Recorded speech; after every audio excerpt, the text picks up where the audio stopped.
Charles d'Orléans, en la forêt de longue attente. C'était un poème, en la forêt.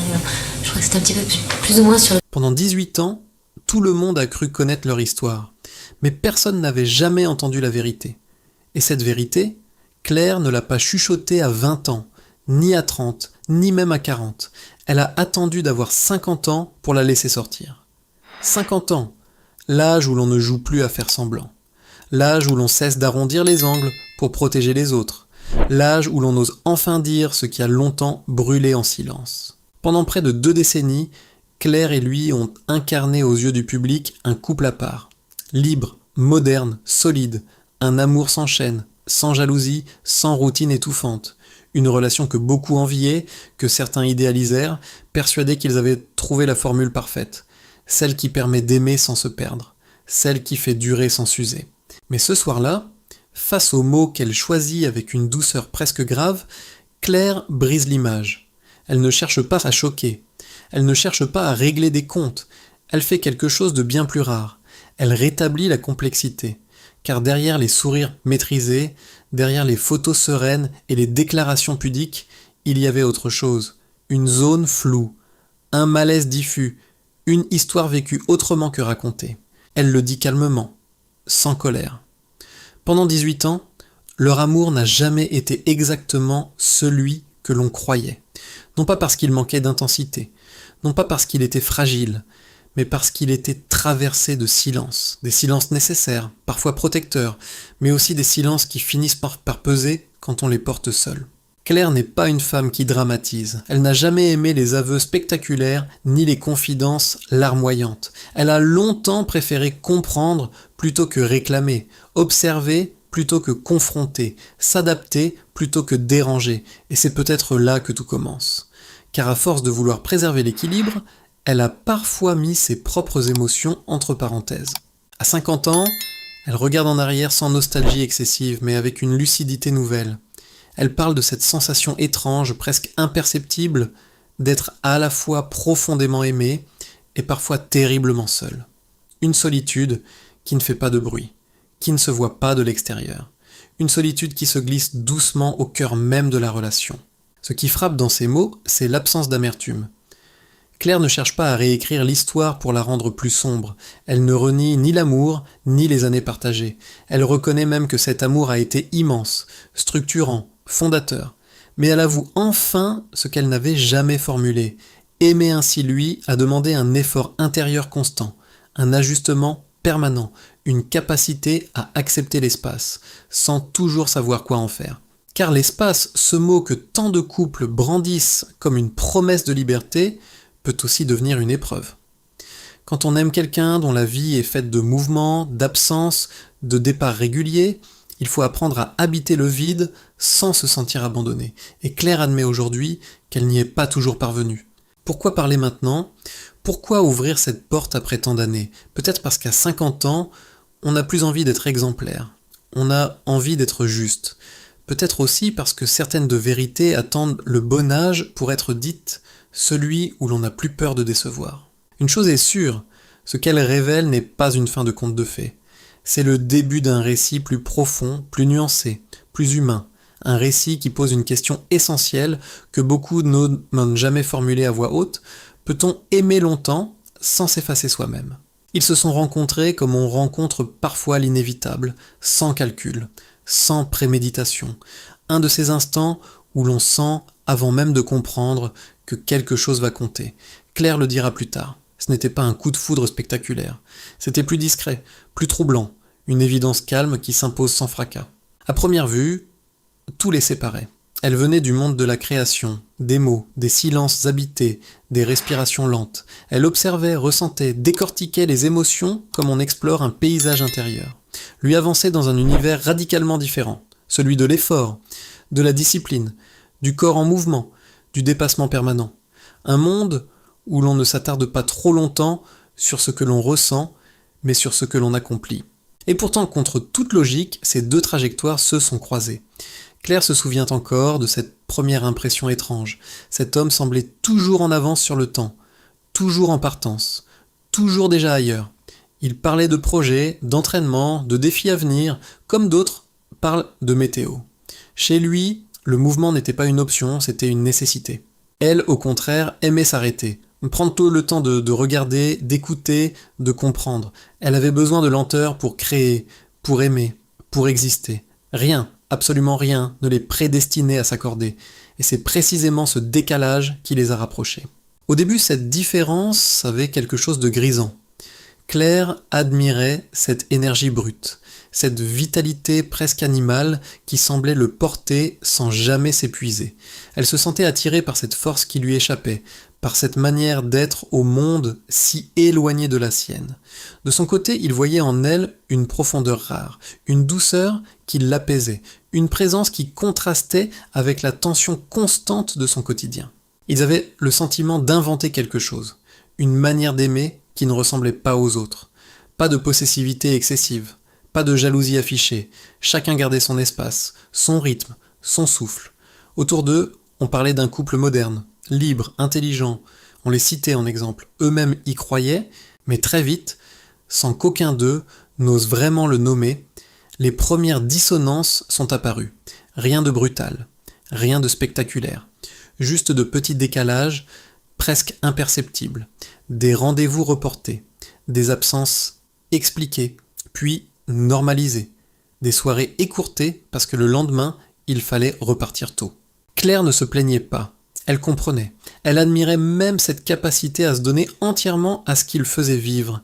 Elle se disait que l'amour, le vrai, savait s'adapter. Alors elle s'est adaptée, encore et encore. Elle a appris à ne pas poser trop de questions, à ne pas attendre trop fort, à ne pas formuler ce léger pincement qui apparaissait parfois quand la porte se refermait derrière lui. À ce stade, tout semblait encore sous contrôle.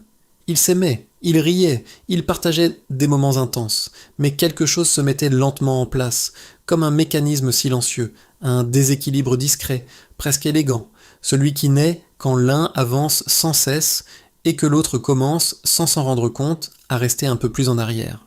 Personne ne parlait encore de problème, ni eux, ni les autres. Après tout, n'était-ce pas le prix à payer pour aimer quelqu'un d'exceptionnel ? Claire le croyait.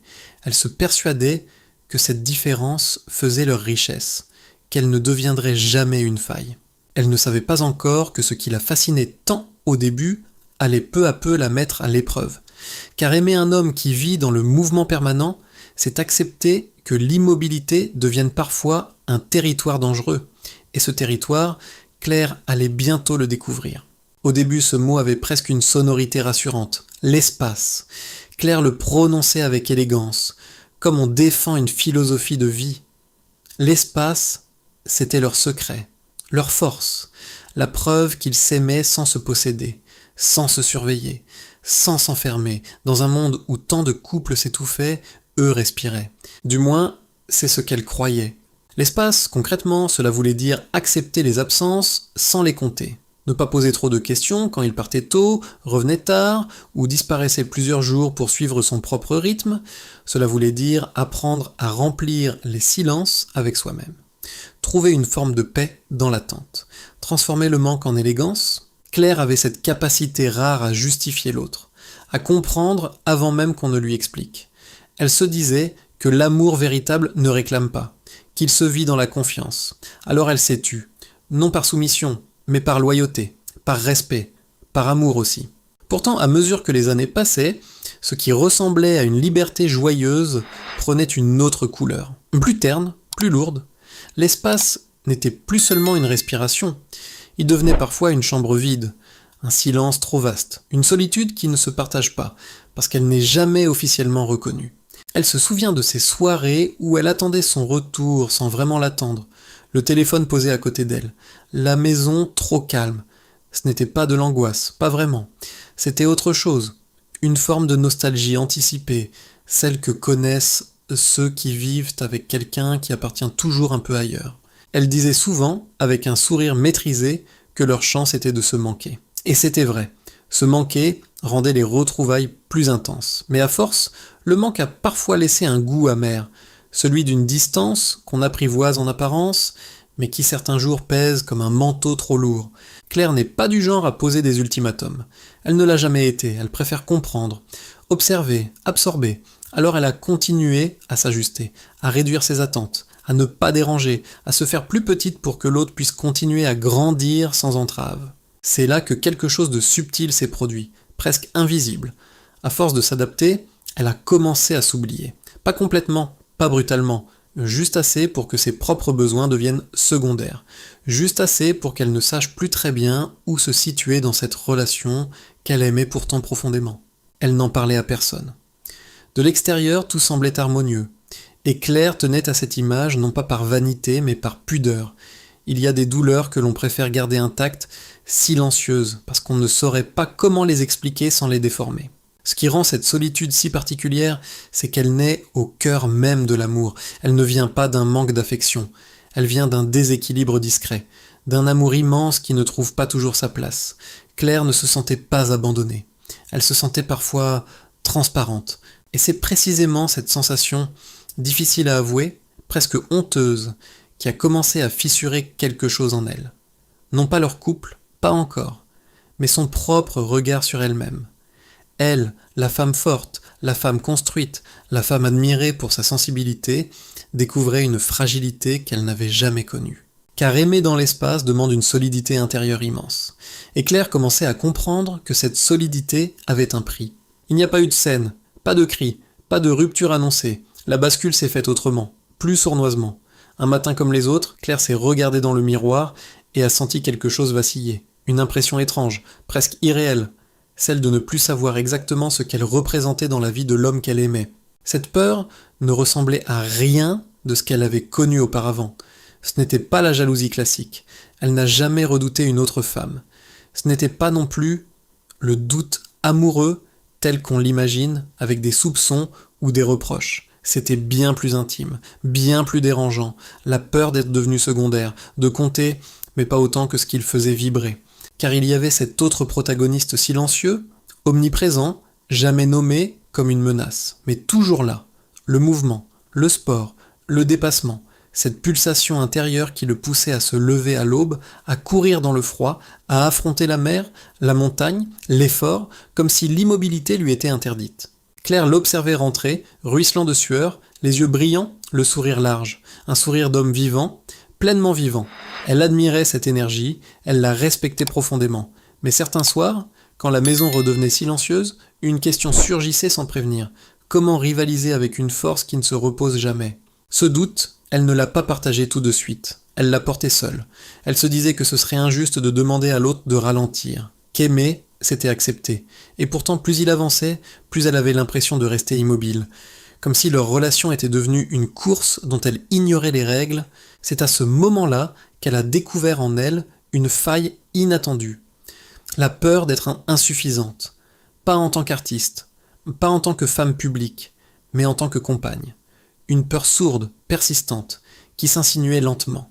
Elle se demandait si sa présence comptait autant que ses défis, si son silence était perçu comme de la compréhension ou comme une évidence acquise. Lui, de son côté, ne s'en rendait pas toujours compte, non par indifférence, mais parce qu'il vivait dans une dynamique totalement différente. L'exigence du sportif, la discipline intérieure, l'obsession de l'équilibre physique occupaient une place immense. Il avançait, convaincu que tout allait bien parce qu'aucune tempête ne faisait de bruit. Et c'est là que le malentendu s'est installé. Claire n'exprimait pas sa fragilité pour ne pas déranger. Lui ne la percevait pas parce qu'elle restait invisible. Deux bonnes intentions qui se croisent sans jamais se rencontrer vraiment. Elle se souvient d'un moment précis qu'elle n'a jamais raconté publiquement avant aujourd'hui. Un soir où, pour la première fois, elle a envisagé que leur amour pouvait se fissurer. Pas par manque d'amour, pas par lassitude, mais parce qu'elle ne trouvait plus sa place. Cette pensée la traversait comme une trahison.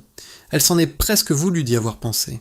Comment pouvait-elle douter, alors que tant de gens les admiraient ? Comment pouvait-elle se sentir fragile dans une relation présentée comme exemplaire ? Et pourtant ce doute était là, bien réel, insistant. Il ne demandait pas à être dramatique, il demandait à être entendu. C'est à ce moment-là que Claire a compris que continuer à se taire ne la protégerait plus.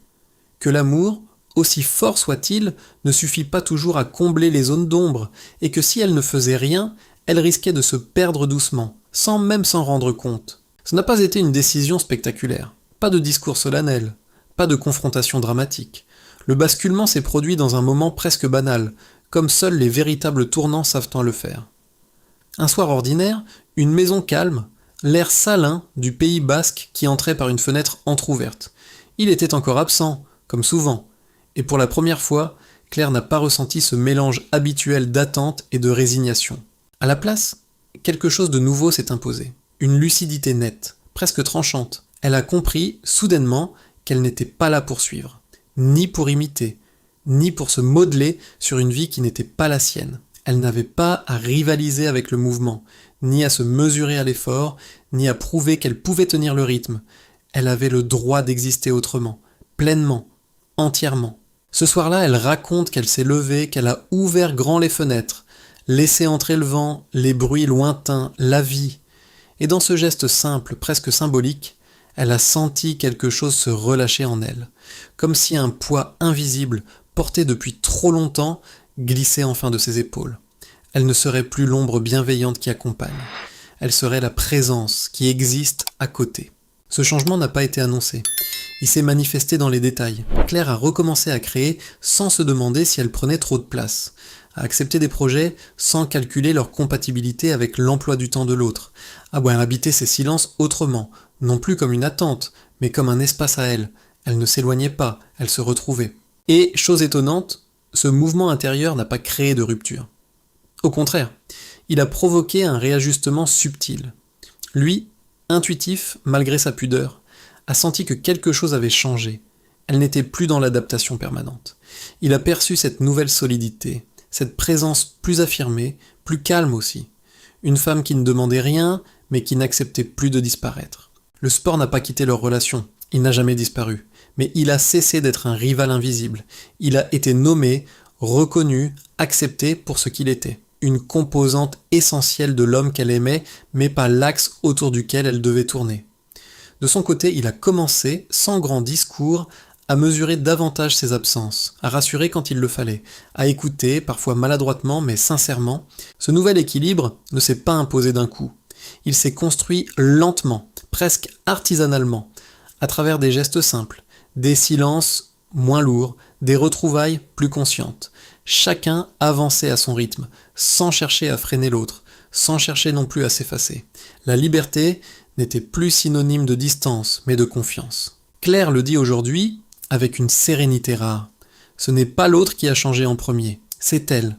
Et ce changement-là a tout transformé.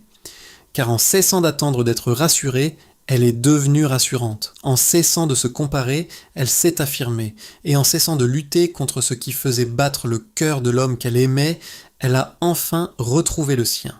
À 50 ans, Claire ne parle plus pour séduire. Elle ne parle plus pour rassurer, elle parle pour être juste.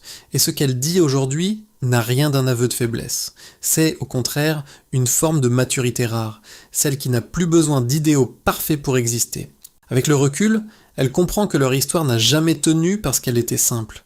Elle a tenu parce qu'elle a été travaillée, observée, ajustée, remise en question.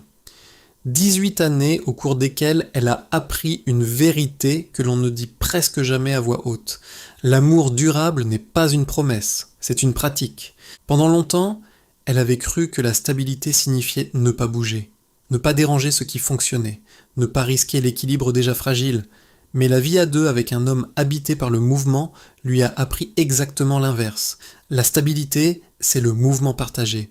Une danse où chacun avance à son rythme, parfois en décalage, parfois à l'unisson, mais toujours avec l'intention de se retrouver.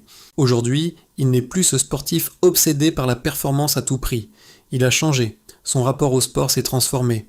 Il ne court plus après des records, mais après des sensations, des aventures choisies, des défis vécus pour le plaisir, non pour la preuve.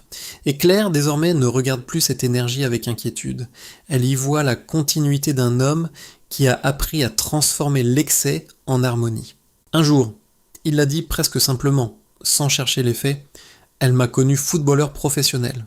Elle accepte mon addiction au sport, même si elle est chronophage. » Cette phrase, pour Claire, résume tout, car l'acceptation n'a jamais été automatique. Elle a été conquise, parfois douloureusement, souvent en silence. La véritable bascule est venue lorsqu'elle a cessé d'attendre que leur relation ressemble à un idéal. Elle a renoncé à vouloir tout partager, tout vivre ensemble, au même rythme, dans le même état d'esprit. Ce renoncement-là n'était pas une défaite, c'était une renaissance. Elle a compris que la fusion n'est pas la garantie de l'amour, que la distance n'est pas l'ennemi de la tendresse, et que la liberté n'annule pas l'engagement. Avec le temps, Claire a cessé de se sentir insuffisante. Elle a cessé de se comparer, de se juger. Elle a appris à aimer sans se réduire, à exister sans se justifier. Et c'est cette version d'elle-même, entière, imparfaite, parfois inquiète, mais profondément vivante, que l'homme qu'elle aime choisit encore aujourd'hui. Ce qui a fait durer leur histoire, finalement, n'est ni la chance, ni la magie, ni même l'absence de conflit. C'est cette capacité à se transformer côte à côte, à accepter que l'autre change, à accepter de changer soi-même, à comprendre que l'amour ne consiste pas à retenir mais à laisser respirer. Alors quand on lui demande ce qu'elle retient de ses 18 années, Claire sourit. Elle ne parle pas de sacrifice, elle ne parle pas de compromis, elle dit simplement que l'amour est peut-être une conversation qui ne s'arrête jamais, parfois douce, parfois silencieuse, parfois inconfortable, mais toujours sincère. Et cette question désormais s'adresse à chacun de nous. Avez-vous déjà aimé au point de vous oublier? Et si oui, avez-vous trouvé le chemin pour vous retrouver? Si cette histoire vous a touché, si vous y avez reconnu un fragment de votre propre parcours, n'hésitez pas à laisser un commentaire. Dites-moi ce que vous en pensez. Likez cette vidéo si elle vous a parlé, partagez-la à quelqu'un qui pourrait s'y reconnaître et abonnez-vous pour continuer à explorer ensemble ces histoires humaines complexes, vraies. Parce que les plus belles histoires ne sont pas celles qui sont parfaites. Ce sont celles qui savent respirer,